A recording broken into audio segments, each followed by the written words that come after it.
지금 연준이 좀 상당히 곤란한 상황인 것 같다. 우리는 이미 금리 인상을 겪고 있는 거다. 그러면 연준은 뭘 하는 거예요 도대체? 공급망 회복이 되지 않았음에도 불구하고 왜 이렇게 서둘러서 긴축을 하고자 하는가? 악성 인플레이션을 관측하고 있는 거 아닐까? 한경 글로벌 마켓 한글만 구독자 여러분 안녕하세요. 한국경제신문 허랑 기자입니다. 최근 미국의 국채 수익률이 급등하고 있는데요. 이게 증시에 어떤 영향을 미치는 건지, 연준은 어떤 행동을 취할 건지에 대해서 오늘 살펴보도록 하겠습니다. 홍진채 라쿤자산운용 대표님 나와주셨습니다. 안녕하세요. 안녕하세요. 사람들은 테이퍼링과 금리 인상과 그다음에 대차대주표 축소 이거를 많이 구분을 지어서 생각을 하는 것 같아요. 맞아요. 근데 이게 다른 거긴 다른 건데 그게 큰 그림에서는 거의 비슷한 효과를 보는데 강도의 차이가 조금 있을 뿐이다. 그러니까 우리가 이걸 구분해서 볼 필요가 없고 연준의 스탠스는 이미 정해진 거다. 오늘 새벽에 이제 연준에서 그 회의록이 발표가 됐는데 그걸 보아하니, 그리고 다른 여러 가지 증거들을 모아 보아하니 지금 연준이 좀 상당히 곤란한 상황인 것 같다라는 생각이 좀 들어가지고, 그래서 이런 내용은 좀 말씀을 누군가는 드려야 하지 않을까. 이 연준의 금리 인상 속내를 저희가 얘기할 때 언론에 나오는 것처럼 3월부터 금리 인상 시작 바로 할 수 있다 이걸로 갈 건지, 아니면 금리 인상으로 좀 안 가고 다른 방식의 채권을 사고 팔고 하는 방식으로 실질 금리를 조정하는 쪽으로 갈 수도 있다, 이런 또 의견도 있어요. 그래서 예측하기에 앞서서 연준의 금리 작동 메커니즘을 상세하게 좀 설명을 부탁드리겠습니다. 연준이 금리를 발표를 하잖아요. FOMC를 할 때마다 예를 들어서 뭐 지금은 0.0에서 0.25 사이인데 뭐 0.5에서 0.75 사이를 유지를 하겠다라고 발표를 했다라는 게 구체적으로 어떤 뜻인지. 한국은행이 기준금리 발표하면 거기에 시중은행이 각자의 가상금리 붙여서 우리의 대출금리가 결정된단 말이에요. 연준은 태생부터 복잡한 곳들이라 바로 기준금리가 적용되지 않는 거라면서요. 연준의 기준금리는 실제 뭘 의미하는 건가요? 연준이 얘기하는 기준금리라는 거는 그 FFR, Federal Fund Rate이라는 건데요. 그게 일단 이걸 이해를 하려면은 지급준비금, 줄여서 지준이라고 이야기하는 그 개념을 좀 알아야 되는데, 그 비율은 뭐 나라마다 다르기는 한데 예금에서 일정 부분은 남겨두고 그 다음에 남는 부분만 대출을 해줘라 라는 게 지급준비율의 개념이고, 지급준비금이라는 거는 연준의 중앙은행의 계정으로 들어가 있어요. 예를 들어서 8%. 그럼 우리가 예금을 뭐 100억을 받았는데 지준에 10억을 둘 수도 있고 8억을 둘 수도 있지만 7억을 두면 안 되는 거죠. 8%만큼은 둬야 된다. 그러면은 오늘 우리가 이래저래 뭐 이체도 하고 등등등 하고 마감을 오늘 밤에 하려고 딱 봤더니 7억밖에 없네? 그럼 안 되는 거잖아요. 네, 근데 그런 일은 늘 생겨요. 그쵸. 늘 생기기 때문에 그럴 때는 어떻게 하느냐? 다른 은행의 남는 지준을 빌려와요. 지준이 9억인 은행도 있을 거잖아요. 그런 데서 우리 이번에 지준이 이만큼 부족합니다. 지준을 좀 빌려주세요 라고 해요. 그때 적용되는 금리가 FFR, Federal Fund Rate이에요. 근데 그때 서로 간에 주고받는 금리가 연준에서 자 0.5에 하세요라고 하면은 자 우리 0.5에 빌립시다, 이게 아니라 그럼 지준을 오늘 빌리고 싶습니다라고 하는 쪽이 있으면은 지준을 빌려줄게요라고 하는 쪽도 있잖아요. 그 둘 사이에서 협상이 되는 거예요. 시장 원리에 의해서 금리가 결정이 되는 건데 그 금리가 너무 높아지거나 너무 낮아지지 않도록 우리가 컨트롤을 하겠다, 그거예요. 그래서 만약에 초과 지준이라고 하는데 은행들이 지준이 넘쳐나면은 지준을 빌려주고자 하는 공급은 많겠죠. 지준을 빌려주고자 하는 쪽은 돈이 많고 지준을 빌리려고 하는 이쪽도 별로 급하지가 않잖아요. 그러면 이 경우에는 지준율이 어떻게 될까요? 떨어지겠죠. 싼 금리에도 좀 빌려가세요라고 빌려주는 쪽이 금리를 계속 낮추겠죠. 반대로 은행들의 지준이 부족하다면은 그러면은 서로 빌려가려고 할 거잖아요. 그러면은 높은 금리를 주고서라도 빌려가려고 할 테니까 지준이 계속 올라가죠. 각 은행 간에 시장에서 결정되는 금리인 거예요. FFR이라는 거는. 그러니까 중앙은행이 결정하는 금리가 아닌 거예요. 그러면 연준은 뭘 하는 거예요 도대체? 우리가 보는 의사록이 FOMC 의사록이죠. FOMC가 공개시작조작위원회라는 거예요. 얘네가 하는 게 뭐냐면은 Federal Fund Rate를 이렇게 이 레인지에서 유지를 하겠습니다 라고 결정을 하면은 그 즉시 그 실무를 실행하는 사람이 있어요. 그 사람이 만약에 금리를 0.5에서 0.75 사이에 있다가 0에서 0.25로 이제 50bp 낮추겠다라고 결정을 했으면은 그만큼 채권을 사요. 시중에서 채권을 산다라는 건 어떤 의미일까요? 자, 시중은행들이 채권을 팔잖아요. 그러면 그 은행들은 뭐가 생기죠? 현금이 생기죠. 그만큼 지준이 늘어나는 거예요. 우린 0에서 0.25를 해야 되는데 그날 결정된 금리가 뭐 0.37에 주고받고 있더라. 그러면은 어떻게 하죠? 니네 말 안 듣네? 하고 때리나요? 아니죠. 0.25로 내려갈 때까지 채권을 계속 사요. 연준이요. 연준이 계속 사서 은행들의 지준을 늘려줘요. 그래서 0.25 원하는 레인지의 상단 이하로 FFR이 떨어질 때까지 계속 사줘요. 그 돈은 어디서 나는 거예요? 그냥 허공에서 나오는 거예요. 아, 돈을 찍어서. 연준은 그걸 할 수 있는 기관이에요. 그쵸. 연준의 금리 결정 메커니즘이라 함은 원하는 레인지에 도달할 때까지 채권을 계속 사겠다. 혹은 반대로 금리를 올린다라는 거는 원하는 레인지에서 은행 간의 거래가 이루어질 때까지 채권을 계속 팔겠다라는 거죠. 한마디로 연준이 채권을 사고 팔고 행위가 이거 다음에 금리 올리고 말고 이거가 아니라 동시에 일어나는 거네요. 연준의 금리 결정 이꼴 채권 매매다라는 거예요. 연준의 채권 매입이라는 단어가 우리는 되게 익숙하죠. 우리는 뭐라고 알고 있죠? 양적 완화. 양적 완화가 채권 매입이고 금리 결정은 그냥 금리 결정이다라고 알고 있는 건데 양적 완화가 채권 매입이고 금리 결정도 역시나 채권 매입 혹은 매도인 거예요. 그리고 이제 오늘 새벽부터 이슈가 된 연준이 대차대조표 축소, 양적 긴축, QT라고 부르는 그 녀석은 그냥 채권 매도인 거죠. 제가 사실 작년 초부터 어쩌면 스태그플레이션 우려를 할지도 모른다라고 작년 초에 얘기를 했었는데 올해 들어서 이제 그럴 가능성이 조금 더 부각이 되고 있고요. 인플레이션 지표도 이미 타겟을 맞췄었고 금리 인상을 할 수 있는 모든 조건을 작년 초에 이미 만족을 했다라고 생각을 하고 있어요. 그럼에도 불구하고 테이퍼링을 하지 않은 거는 공급망이 회복되지 않아서 코로나가 아직 안 잡히고 있잖아요. 맞아요. 지난번 인터뷰 때도 그 말씀을 그렇죠. 해주셨죠. 네. 그래서 동남아에서 특히나 이 코로나가 잡히고 있지 않기 때문에 연준이 지켜보는 거는 이 동남아의 코로나 백신 상황일 것이다. 근데 그럼 지금 시점에서 우리가 던져야 될 질문은 금리 인상 언제 할까요? 뭐 이런 얘기가 아니라 아직 공급망이 회복이 되었나요? 아직 안 되었죠. 네, 안 됐죠. 그 백신 보급률은 올라왔지만 이제 백신을 뚫고 돌파 감염이 계속 나오고 있고 미국에서도 이제 다시 마스크 써야 되나 이 고민을 하고는 있는 거잖아요. 그러니까 아직은 안 잡힌 거고 지표로 보더라도 그 BDI라는 지수 원자재를 나르는 인덱스인데 원자재를 운송을 할 때 해상 운송을 할 때 쓰는 BDI라는 지수가 있는데 BDI 지수는 고점을 찍고 빠졌어요. 그래서 이걸 보고 공급망이 회복되었다라는 해석이 10월, 11월쯤에는 있었어요. 근데 CCFI라고 그 컨테이너 지수가 있어요. 컨테이너 지수는 이런 뭐 핸드폰이나 노트북이나 뭐 이런 거 실제 우리가 쓰는 상품들 원자재가 아니라 실제 상품을 운송하는 그 지수인데 그 지수는 빠지지 않고 계속 신고가를 뚫고 있어요. 그러니까 원자재 쪽의 수급은 어느 정도는 해소가 되었으나 상품 생산 그러니까 공장은 돌고 있지 않다일 확률이 높은 거죠. 그러니까 공급망 회복이 되지 않았음에도 불구하고 왜 이렇게 서둘러서 긴축을 하고자 하는가 이게 우리가 던져야 될 질문인 거죠.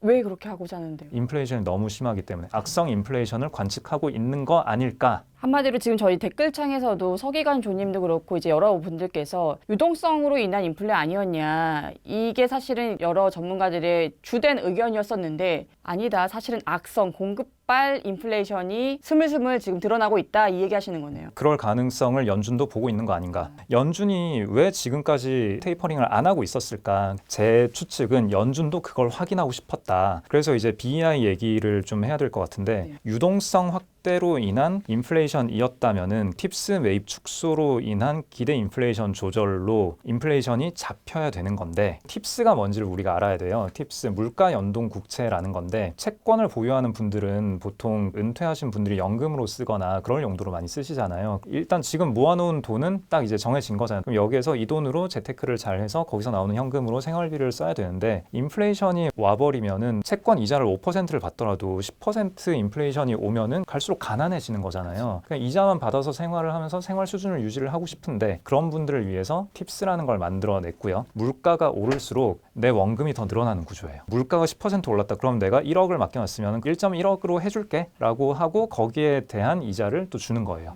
좋은 상품이네요. 네, 투자 네. 상품이네요. 그 세상에 공짜는 없잖아요. 그런 만큼 이자율이 상당히 낮죠. 10년물 국채보다 10년물 팁스가 이자율이 되게 낮아요. 그러면 팁스의 이자율에는 인플레이션을 보상한 이자율이 결정이 돼 있는 거잖아요. 그러면 여기서 역으로 사람들은 인플레이션이 미래에 얼마나 있을 거라고 예상을 하고 있는가를 역으로 환산을 할 수가 있는 거죠. 팁스의 수익률은 예상 인플레이션이 차감된 수익률인 거예요. 인플레이션이 높을 거라고 기대할수록 팁스 이자율은 줄어드니까 뭐에서 차감을 한 걸까? 10년짜리 그냥 생 국채의 이자율 거기에서 인플레 기대감을 뺀 게 팁스의 이자율이겠네? 그 두 개를 차감을 해보자. 국채 수익률이 2.5%고 팁스 수익률이 0.5%다. 그 두 개를 빼면 2%잖아요. 요 2%가 인플레이션 기대감이구나 라고 계산을 한 거죠. BEI가 이 팬데믹 상황 이후로 엄청나게 가파르게 올랐어요. 여기서 이제 우리가 히스토리를 생각을 해야 되는데 2008년 금융위기 이후에 양적 완화를 어마어마하게 하고 경기는 정상화됐지만 인플레이션이 생기지 않았어요. 인플레이션이 화두가 된 게 작년이 거의 10년 만에 처음이었고요. 그 전에는 항상 우려를 한 거는 디플레이션 상황에서는 그때 우리가 어떻게 대응을 해야 되는지에 대해서도 아는 사람이 거의 없어요. 그러니까 디플레이션을 어떻게든 막아야 된다라는 거고, 그래서 연준이 어떻게든 돈을 풀었는데 금융위기 이후에 경제는 정상화됐지만 인플레이션은 일어나지 않았어요. 그래서 미스테리라고 계속 표현을 하고 있었고, 금융위기 이후에 금리를 계속 못 올린 이유도 인플레이션이 안 나오고 있는데 무슨 금리를 올리냐, 그러다가 디플레이션 가면 어떡할래, 그게 우려였던 거고, 우여곡절 끝에 금리는 인상을 했는데 인상한 직후에 뭐 낮추긴 했지만 2019년에 조금 낮추고 그 다음에 2020년에 팬데믹을 얻어맞고, 그럼 여기에서 연준은 뭘 우려했겠어요? 디플레이션부터 우려를 했겠죠. 지금 공장이 안 돌아가고 사람들이 아무 경제 활동을 하지 않는다. 그러면은 대공황, 물가 다 빠지고 우리는 아무것도 하지 않고, 이걸 우려하니까 2009년 10년에 연준이 했던 거, 그거를 그대로 가져와서 그대로 다시 행을 한 거죠. 그래서 저는 2020년의 연준의 대응은 되게 쉬웠다라고 말씀을 드리는 게, 전직자가 다 살아있거든요. 그냥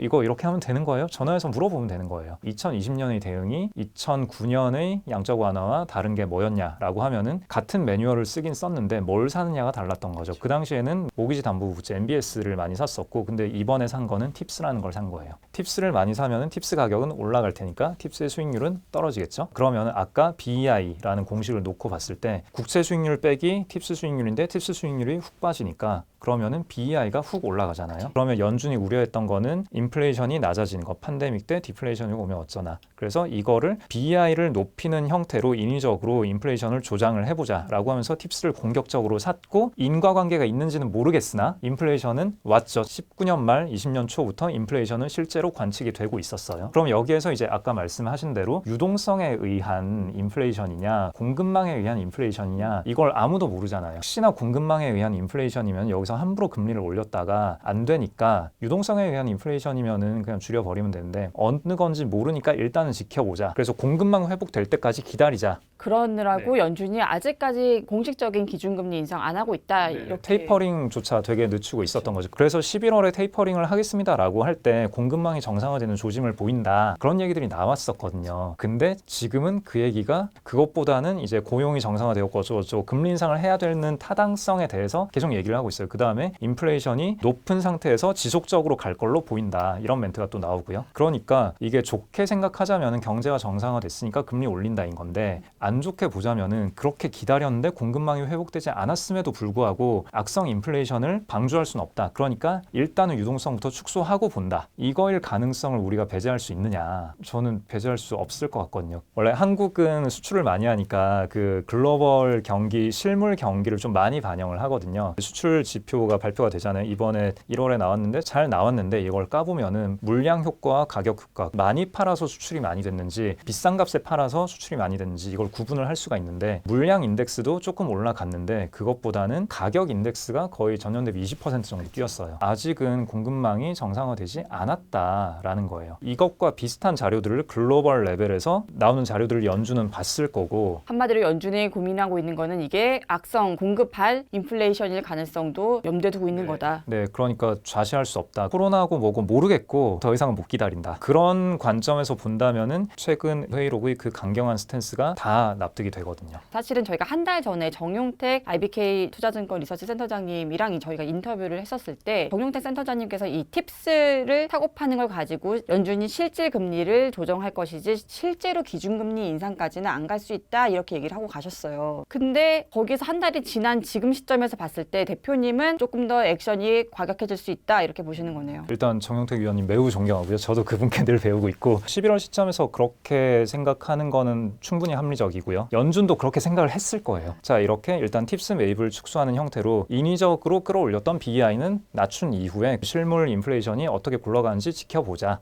그러니까 그게 아마 내년 1, 2, 3월 정도 사이에 CPI가 어떻게 되는지, PC가 어떻게 되는지, 그러니까 물가 지표들 그게 어떻게 되는지를 보자라는 게 11월에 연준이 생각 시작이었을 거예요. 12월의 의사록이 그랬다라는 거는 11월에 예측하지 못했던 급박한 사정들이 있는 거 아닐까라는 추측을 우리가 할 수 있는 거고요. 그 추측의 근거로 수출에서 금액 계속 오르고 있다. 그 다음에 지정학적 리스크 그런 것들인데 사실 그 정도로 테이퍼링을 강경하게 하겠다. 엑셀러레이션 얘기도 나왔잖아요. 그래서 원래는 6월이었다가 뭐 3월로 앞당길 수도 있고 그런 얘기가 나왔으면은 BEI가 빠르게 떨어져야 되는데 모르겠어요. 제 느낌에는 생각만큼 그렇게 많이 떨어지지 않은 것 같아요. 왜냐면은 BEI 그래프를 봤을 때 12월 13일 기준 2.40까지 떨어졌는데 1월 5일 기준 2.53으로 다시 올라갔어요. 연준이 원하는 BEI 레벨은 2%일 거거든요. 근데 2까지 만약에 떨어졌다면은 괜찮을 텐데 그럼 금리 인상을 안 하고 혹은 그 자연 이자율이라고 하잖아요. 그게 한 2.5 정도로 추측을 하고 있는데 글로벌 IB들이 경제가 정상화된 이후에 자연 이자율까지 금리를 올리는 거는 뭐 문제 될 게 없어요. 그래서 2015, 16, 17, 18년에 그때 금리를 올렸음에도 불구하고 경제가 잘 굴러갔던 게 그냥 자연 이자율까지 그냥 회복하는 과정이었다라고 생각을 하는 거고요. 이번에도 그렇게 팁스 매입을 축소를 하고 BEI가 2% 레벨로 떨어지고 그 다음에 뭐 1년에 한 두 차례 2, 3년에 걸쳐서 뭐 2.5까지 올라간다. 그건 문제가 없는 건데 근데 왜 11월에 그렇게 얘기를 해놓고 12월 시점에 이렇게 또 공격적으로 스탠스를 바꿨을까? 우리가 보는 차트는 BEI가 생각만큼 많이 떨어지지 않았다. 이거 더하기 연준만 보는 자료들을 봤을 때 좀 위기감을 느낀 거 아닐까? 저희 그 구독자 질문 중에서도 시장의 금리가 이렇게 오르는 거를 연준이 감당할 수 있느냐 이 질문이거든요. 지금 인플레이션이 관측되고 있는 상황에서 유동성을 줄여서 인플레이션을 잡아야 할지 말지를 모르는 상황에서 시중금리가 높지 않은 상황에서 FFR 유지하는 거는 그렇게 어렵지 않을 텐데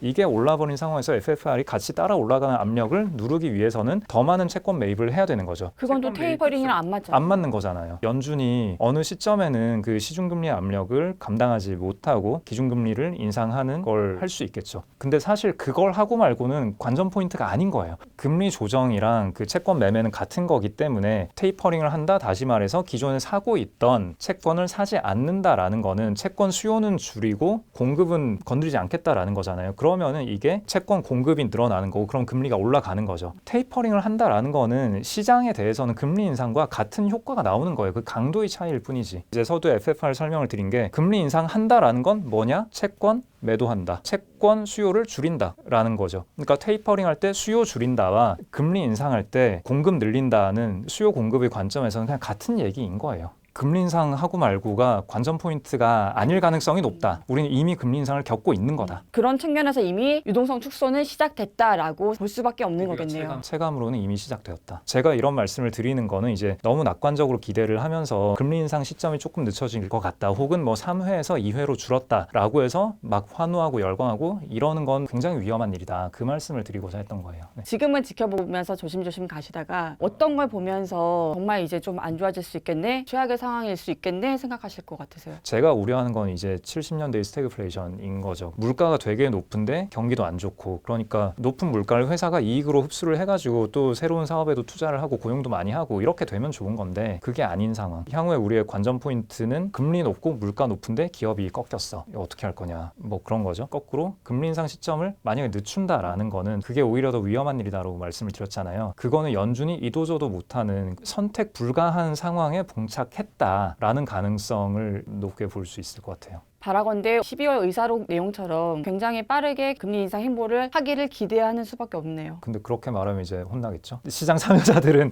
싫어할 테니까 이게 되게 만인에게 욕먹는 얘기예요. 이런 발언은. 그게 결국에는 장기적으로는 바람직한 방향이지 않을까. 네, 그래서 연준이 공격적으로 이런 스탠스를 취하는 거에는 그만한 이유가 있는 거고 부디 연준이 그 행보를 이어갔으면 좋겠다라는 게 개인적인 생각입니다. 바쁜 시간에 이렇게 또 시간 내어주셔서 너무 감사드립니다. 네, 불러주셔서 감사합니다. 네. 한글의 구독자님 시청해주셔서 너무 감사드리고요. 저는 다음 퇴근길 내 자산을 지키는 든든한 인터뷰로 찾아오겠습니다. 감사합니다.